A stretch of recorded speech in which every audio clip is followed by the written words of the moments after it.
Joining us now is OjyOkpe with stories trending around the world. Hello, Jinx. Good morning, Dr. Mati. I gave you an advice and you followed it. Well done. Today is blue. Yesterday was maroon. The day before is yellow. I mean, good morning. I see how I memorized the colors. I'm completely. How are you, Rufai? Good, Roger. Perfect. Well, all right. Well, tomorrow you do wear brown. Well, maybe inspiration. I think you're doing so well. So you're doing well. Well, all right. Well, good morning to you, viewers. We're continuing our discussion on labor unions' demand for a new minimum wage. Well, on Tuesday, the union relaxed the industrial action for a week to pave way for further negotiations with the federal government after grinding Nigeria to a halt. Senate President Godswill Akpabio, on the floor of the Senate, condemned the disruptions from the strike action, stating that the decision of organized labor to shut down the national grid amounted to economic sabotage. Shutting down national grid could amount to economic sabotage. Stopping children from taking Wike means that you have set those children back by 1 year. So there are so many things involved in what is going on.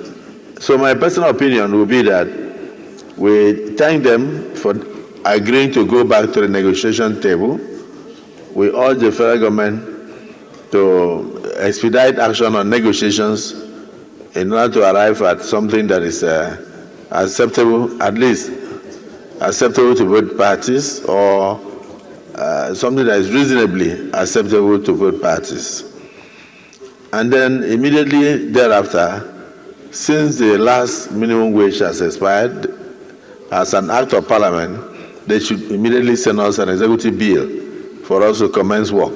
Well, all right. Nigerians have reacted to Akpabio's comment. I mean, I believe I saw something from the senior advocate of Nigeria, Femi Falana, who actually said, the National Assembly should quickly sign that new minimum wage or pass it as quickly as they sign the national anthem. But I think one of the things that Nigerians took away from this comment from Akpabio was the fact that he talked about NLC, shutting down the national grid, saying that it amounted to economic sabotage. Let me take this tweet from Anthony, who wrote, "Nigerians have a better definition for economic sabotage. It's called budget padding by the National Assembly. There is no worse economic sabotage than budget padding and contract padding by the various government ministries, departments, and agencies, which is why a living wage is an issue." Well, I mean, yesterday, we went through the breakdown of what these, our senators earn. And we talked about the fact that, people were saying, oh, do you have that pulled up?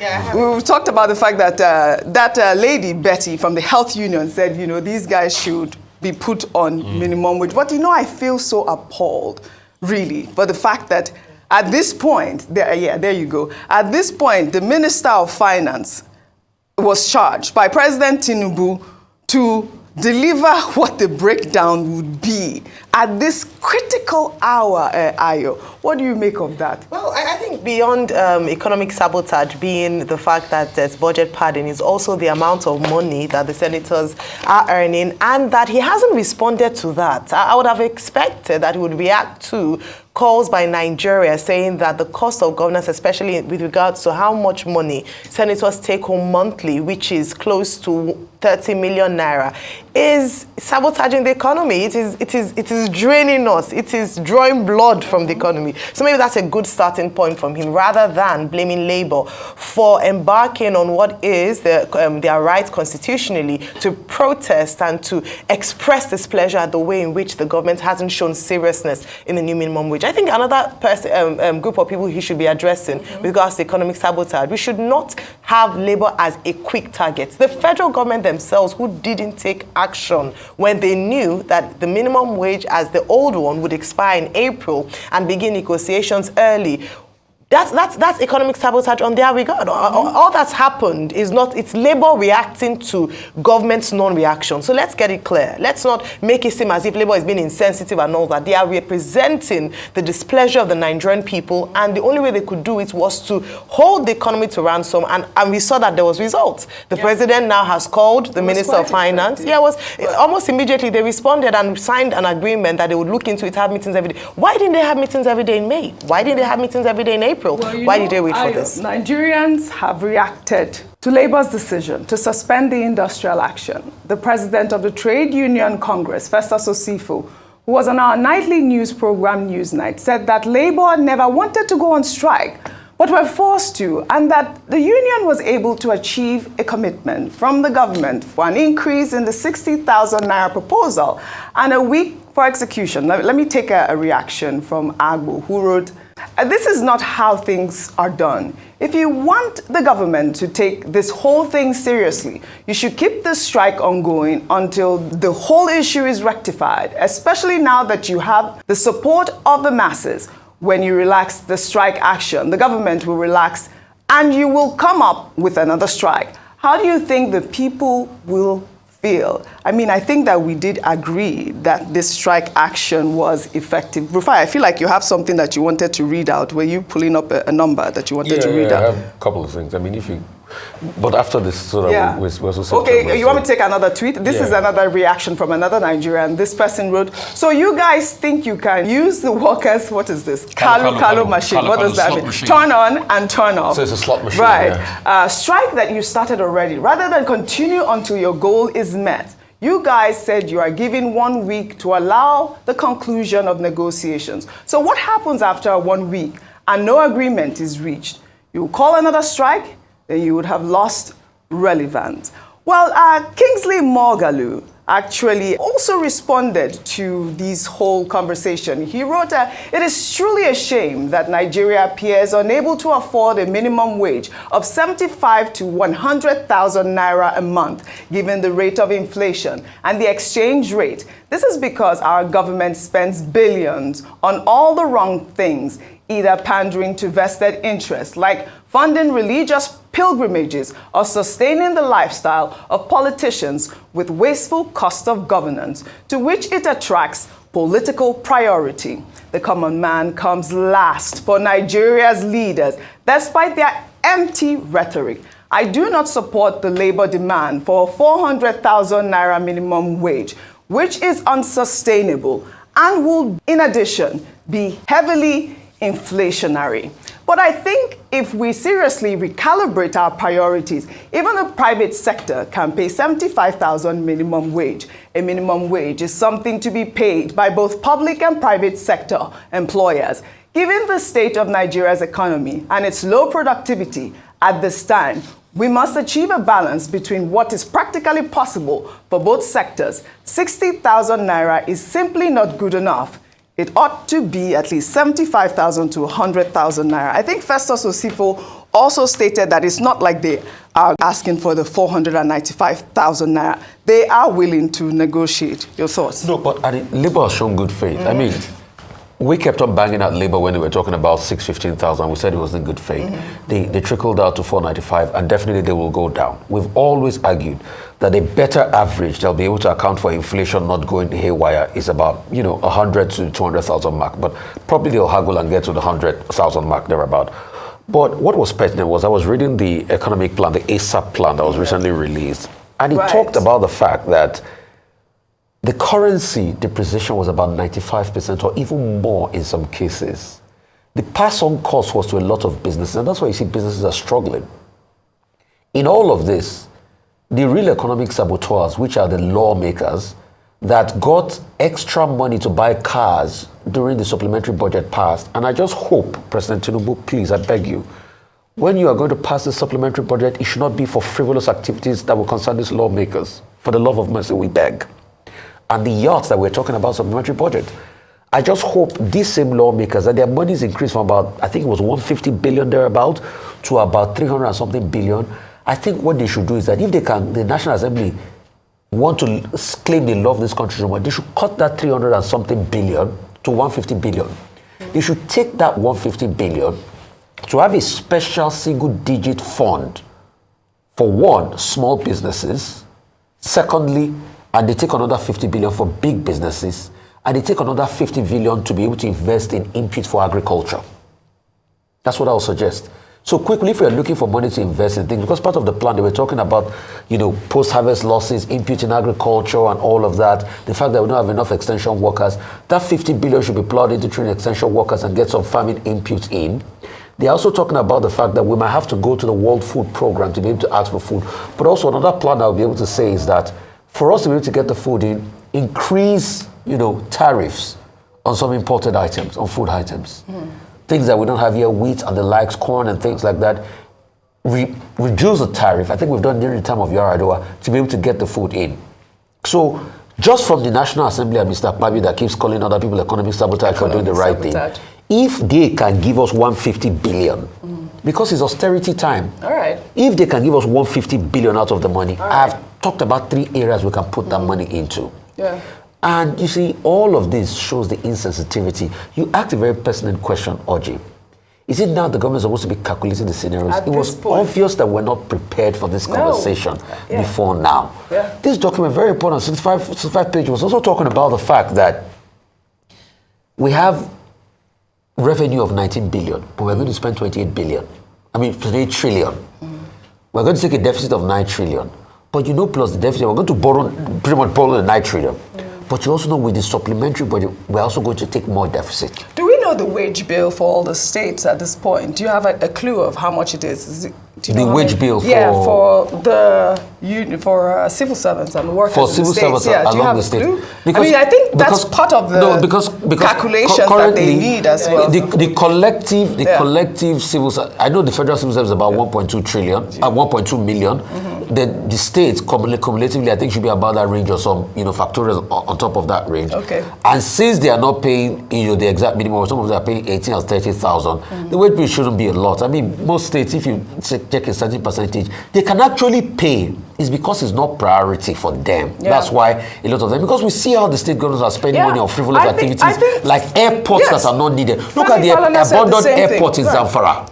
At the expense of the people. And you see, Governor Baseki has opened them up that if he has the capacity to be able to plan effectively and pay, why can they not pay? I like that point. Most of these states, especially in North, most of them have different houses in Abuja and they are carrying all sorts of slave members. All right, Dr. Abati, the suspension, And it's as follows. Now, when the Senate President says economic sabotage, I guess that is referring to the cost of the exercise. Organized private sector says we have lost about 3 trillion naira on account of 1 day of strike action by the NLC. Students could not write Wike examination. People traveling for Hajj could not make their flights. Footballers coming into the country to join Super Eagles in the camp, about 8 of them could not make it. A private jet had to be arranged to take 5 of them to Uyo. Now, you pay this kind of cost when government is negligent. Complete negligence. When government sleeps on its own activities. Yeah. Now, that new National Minimum Wage Law Act of 2019 expired April, right? Last month. So they had more than enough time to have done all these negotiations. Why wait till the last minute? And then now we're complaining about cost. Number 2, it would be wrong to criminalize strike action.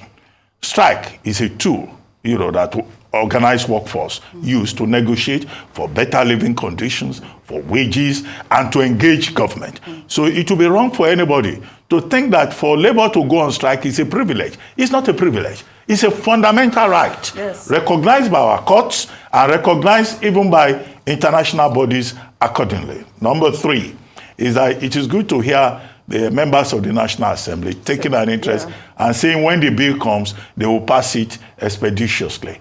And we should not make light of what Femi Falana or SAN said, that we hope, in fact, it will be done expeditiously. Finally, I've quoted Kingsley Moghalu twice on this program this morning. He is talking about productivity, about wealth creation.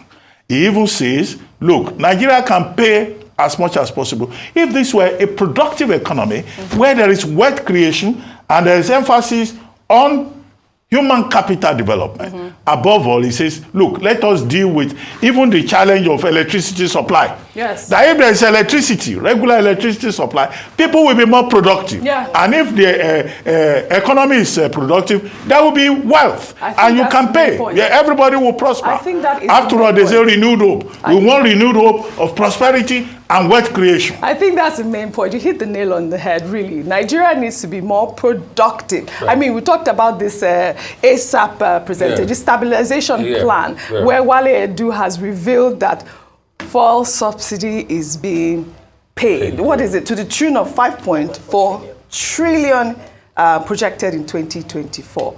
Well, in the meantime, Africa's richest man, Aliko Dangote, has said that some international oil companies are struggling to supply crude to the Dangote Petroleum Refinery because they prefer to export the product, adding that Africa is not going the way it should because we export raw materials and import finished goods. Well, in an interview with CNN, the billionaire argued that in the last 35 years, African governments had not built a single refining facility because of people benefiting from massive fuel imports into the continent.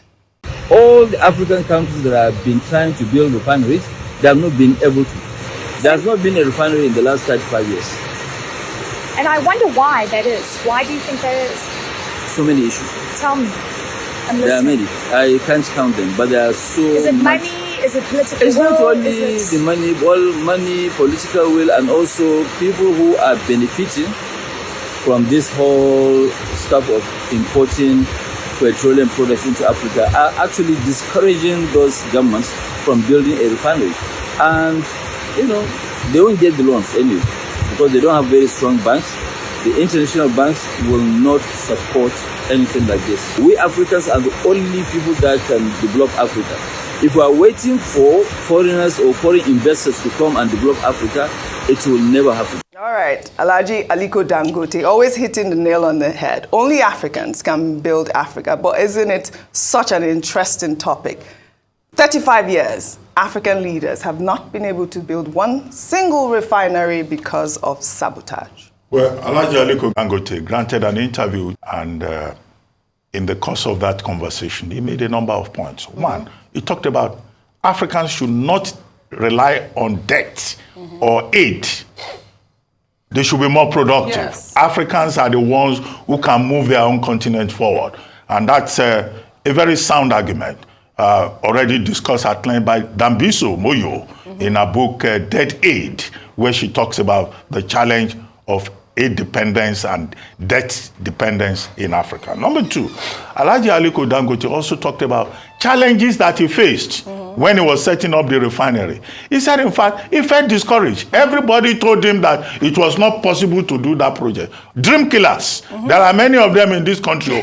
But, you know, Dangote refinery, 650,000, barrels per day, petrochemical wing of it also. It's a salute to courage, determination, to commitment, entrepreneurship. And what we have seen here, in that regard is how he has made it clear that if you dream big enough, you can achieve it, despite the dream killers of Nigeria.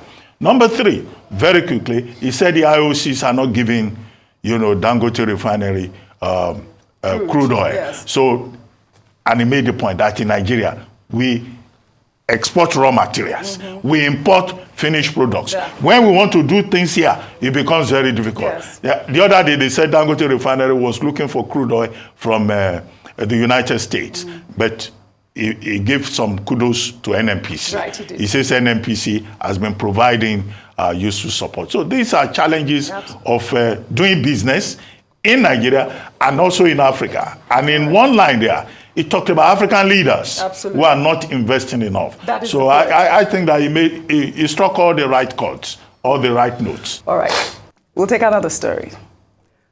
Social media was awash with reactions on Tuesday after President Bola Ahmed Tinubu named the just inaugurated Northern Parkway in the Federal Capital Territory as the Wole Soyinka Highway. The professor, who is the first African to win the Nobel Literature Prize, is a close ally of the president. A special advisor to the president on information and strategy, Bayo Ononuga, in a post on X, said that the FCT minister, Nyesom Wike, recommended the road to be named after the Nobel laureate to honor his outstanding contributions to literature and his role in elevating Nigeria's global standing. Let me say here that your momentous and recommendation to name this road as Wole Soyinka way is well received. He's our foremost playwright, novelist, Nobel Prize winner, who has brought Nigeria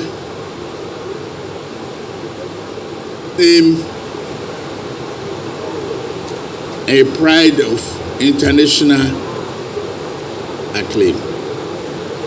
Thank you for thinking that way. We all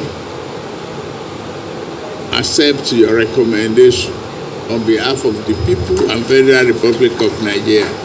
Well, all right, there are some reactions from that, but because of time, we'll continue on. Well, the Minister of the Federal Capital Territory, Nyesom Wike, during the commissioning of the Northern Parkway, named after Wole Soyinka, caused a frenzy after he ordered permanent secretaries to bow before President Bola Ahmed Tinubu in appreciation of their appointments. Let's take a look.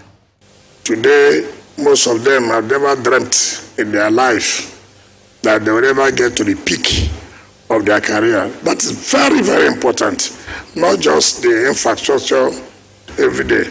So if you permit me, I don't know those beneficiaries, the permanent secretaries, I don't know where they are here. Come out, so that you come out. You are the beneficiary, come out. You are supposed to be the agent of Renew Hope, but come out and come out. Both women, both men, everyone. First year and take a bow before Mr. President, the lucky ones. Your Excellency, these are the first set of permanent secretaries that you made. Head of service, are you not the permanent secretary? And that is their head of service. Your Excellency, these are the technical team now that we have. So I want to sincerely thank you. Now, most of them have been going to churches and mosques. They have been praying now that God should help them to be head of service. But it was not there before. For them to be head of service, it was not available. But now you have made it available. Well, all right. Let me take this tweet. This is from Sport Doctor, who wrote, with the way Wike is telling permanent secretaries to bow down to Tinubu, you would think whatever promotion or bonus they were paid was from Tinubu's pocket. But that's taxpayers' money, oh. Ayo, I mean, look at that mess. That's what I call it, shocking. A complete charade. It is a complete mess. It's a complete charade. And I believe that this is why we continue to demean our public service and make them docile and keep quiet and almost push them into feeling as if they're enslaved by the people and not have the right to speak up for their rights. I hope there was at least one permanent secretary who refused to stand up to take that bow that Minister Wike asked them to do. Do you know what it means to be a permanent secretary in Nigeria? Do you know the ranks that you have to climb? More than a minister whose basic, the minimum level to be a minister is SSCE. Of course, the president can decide to choose more qualified, but you go through tests, levels, PhD holders, and you're demeaning them in this way because of... Dr. Abati will have a Nobody has done those palm sex a favor. These are career officers who rose to the very top. But I think Minister Wike didn't do well, asking them to bow. That was not good enough now. The president is a Yoruba man. He should have asked the men to prostrate and the women to kneel down. That next time he wants to do this kind of thing, the men should prostrate, the women should kneel down. Yeah, absolutely. That would be more appropriate. Absolutely. Absolutely. Well, all right. I wish we had more time. I wanted us to talk about Wole Soyinka's naming as well, but I guess we'll do that another time. Well, I'd like to thank you all for your great analysis, as always, on What's Trending. Well, that's all I have for you guys on What's Trending today. I'll see you all tomorrow.